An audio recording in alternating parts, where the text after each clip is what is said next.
All right, guys. Welcome back. So today I want to talk about Afaa Michael Weaver's poem "Scrapple," a poem that I think very highly of. And the reason I'm doing this, and now that I got the longer version of the recording software, I can spend more time with each poem. But the reason I'm doing this is hopefully this will help you out when you write your poetry analysis essays. As I've said before, or might have said previously, I think a lot of us tend to get a bit nervous around poetry. And I think the reason for that is we teach it wrong in this country and perhaps the world.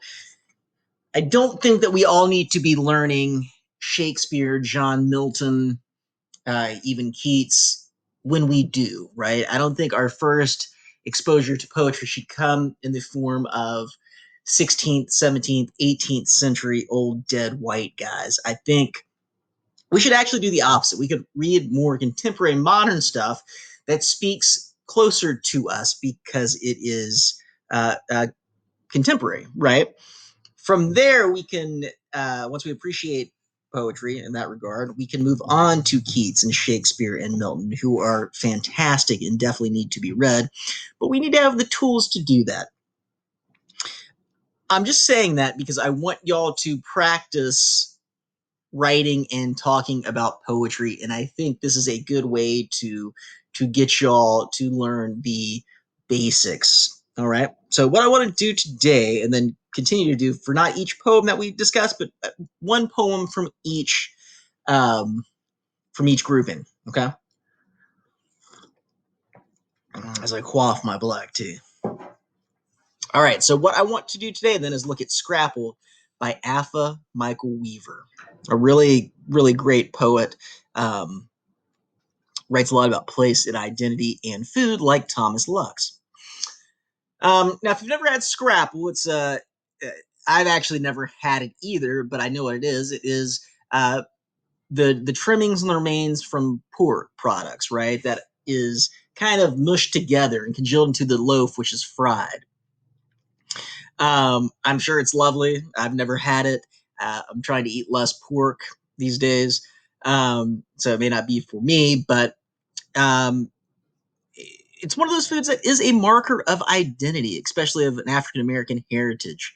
And so in the poem, like Thomas Lux's Refrigerator 1957, in this poem, Afaa Michael Weaver starts by thinking of Scrapple. And after thinking about Scrapple, he thinks about his family identity, particularly through the lens of a important story. All right, so without further ado, I will go ahead and read um, Scrapple, Afaa Michael Weaver. It was Cousin Alvin who stole the liquor. Slipped down Aunt Mabel's steps on the ice, fresh from jail for some small crime. Alvin liked to make us laugh while he took the liquor or other things we did not see, and Aunt Maby's, with her floors polished, wood she polished on her hands and knees until they were truth itself and slippery enough to trick you. Aunt Maby, who loved her Calvert extra and loved the bright inside of family. The way we've come connected in webs, born in clusters of promise, dotted with spots that mark our place in the karma of good times.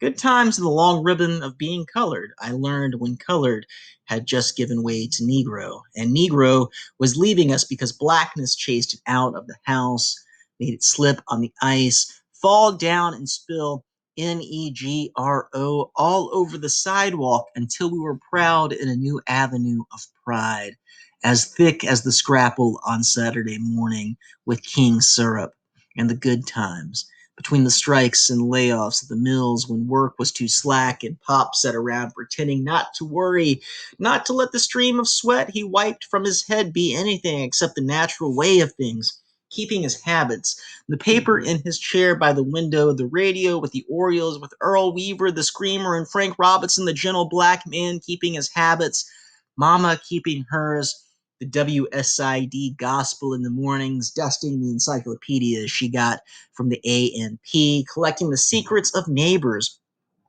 Holding marriages together, putting golden silence on children who took the wrong turns, broke the laws of getting up and getting down on your knees. These brutal things we call memories rise up like the aroma of scrapple, beauty and ugliness, life's mix where the hard and painful things from folk who know no boundaries live beside the bright eyes that look into each other, searching their pupils for paths to prayer. All right, amazing poem.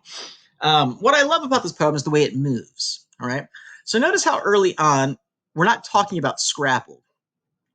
We're talking about a story, the story of Alvin slipping down Aunt Maybe's steps on the ice, right? We get the idea that Alvin is has a predilection for crime, for small crimes. He's in and out of jail. We get this.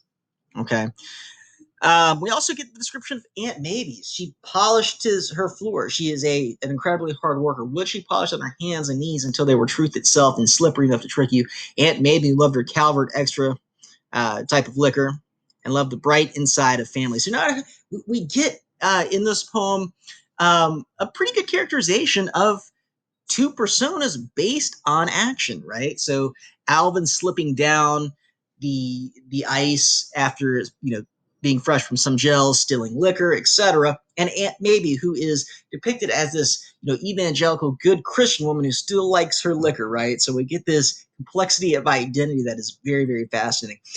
Notice, and all this is tied together through this food, Scrapple. Okay.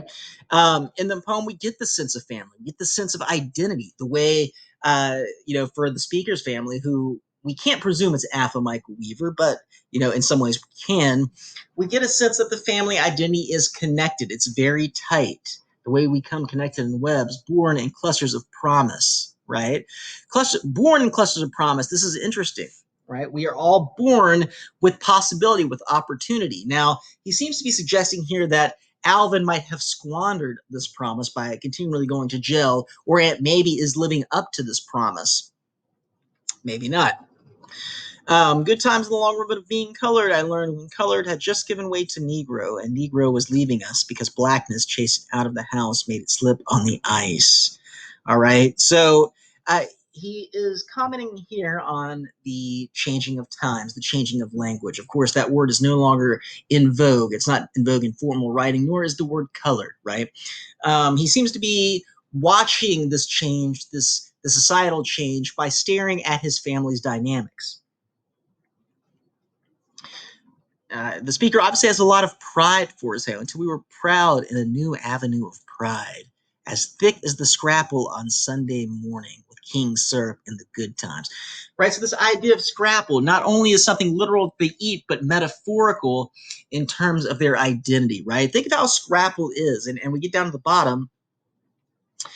Beauty and ugliness, the brutal things we call memories, rise up like the aroma of scrapple. So memory and scrapple here, that's a simile. Memories are rising up like scrapple. And these memories are filled with beauty and pain, beauty and ugliness, just like all of our memories are. None of us go through life with all beautiful memories. There are beautiful memories, sure, but there's also very ugly memories. And oftentimes, these memories rise up together because in order to understand beauty, you have to understand pain, right? Same principle, in order to understand light, you have to understand dark. So I think a central argument here that Weaver is making is that family identity is complex. He's arguing that you cannot have family identity, family history, family memory without acknowledging the bad, because it is only through that bad that you can come to know the good, right? Scrapple it can be delicious, but it's also unhealthy, right? Family is, delicious is probably a lack of a term. Family can be healthy, but it can also be very unhealthy at times, right? As we all know, we're all human. So the memories are like Scrabble, but the characters in this poem are also like Scrabble. How is Alvin? He seems to be, kind of a humorous figure, a cousin figure that makes everybody laugh, but he also has this ugly side of petty theft. But there is something, funny and exciting and family oriented in his acts. Or Aunt Maybe, right? Getting on her hands and knees and cleaning, but she also likes her liquor. Or mama keeping hers, or let's say,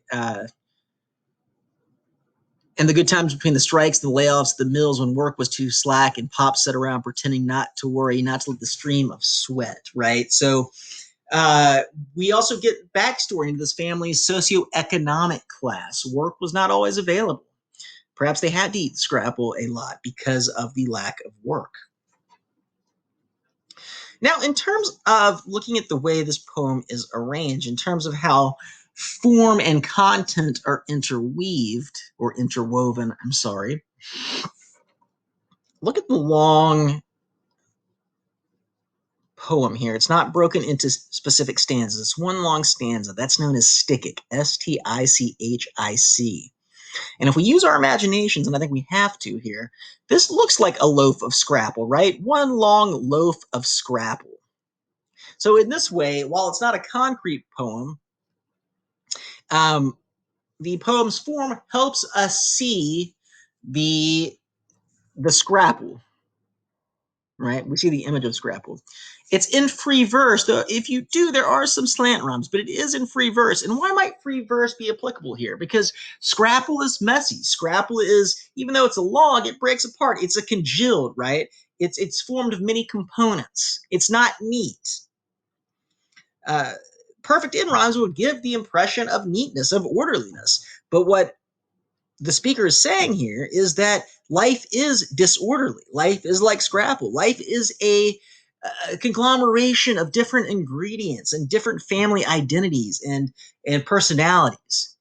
So the lack of free verse, or rather the lack of rhyme, works here. Free verse absolutely works here. We've talked about the simile of Scrapple. It's also a metaphor that fuels this entire poem.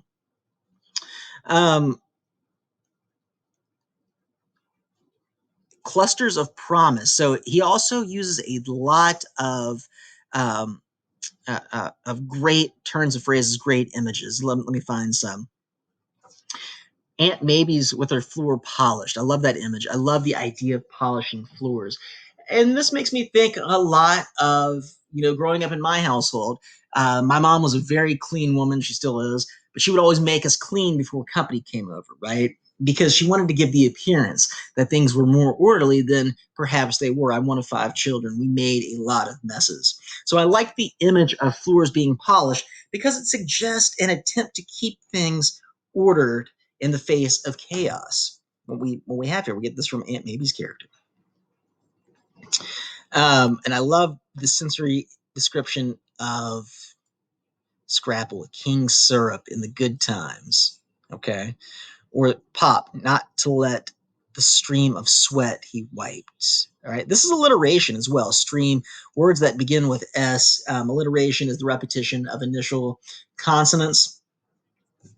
Now, of course, that of is breaking it up, that preposition, but that is alliteration. And why might alliteration be important in this kind of poem?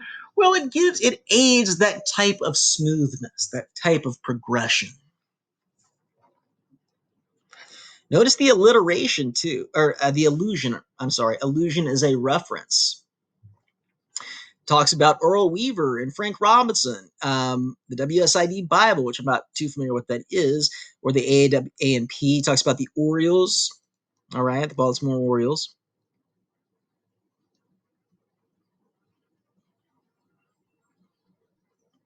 And let's pay attention to the final 3 lines. Or actually, let's go back to this. These brittle things we call memories rise up like the aroma of Scrapple, beauty and ugliness, life's mix where the hard and painful things from folk who know no boundaries live beside the bright eyes that look into each other, searching their pupils for paths to prayer. So we get the idea that this is a very community-oriented place. The family, though they live as a singular unit, also live next to people who know no boundaries, right? Think of great neighborhoods, great neighbors that even though you want them to not be over all the time, you welcome them and cherish them. And the entire neighborhood or community treats you like one of their own. We get that from this poem. The community in that way is like Scrapple. So we get multiple levels of Scrapple here. We get memories are like Scrapple. We get up here the nostalgia like Scrapple as their pride. Plus, they moved somewhere else. As thick as the pride, as thick as Scrapple.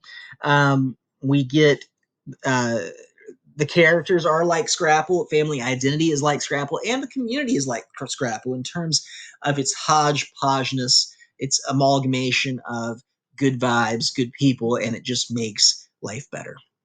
All right, so that's all I have to say about this poem, although we could continue to go on. If you read it closely, I'm sure you will find more stuff to discuss, but hopefully this gave you some further guidance about how to analyze good poems. All right, have a good one.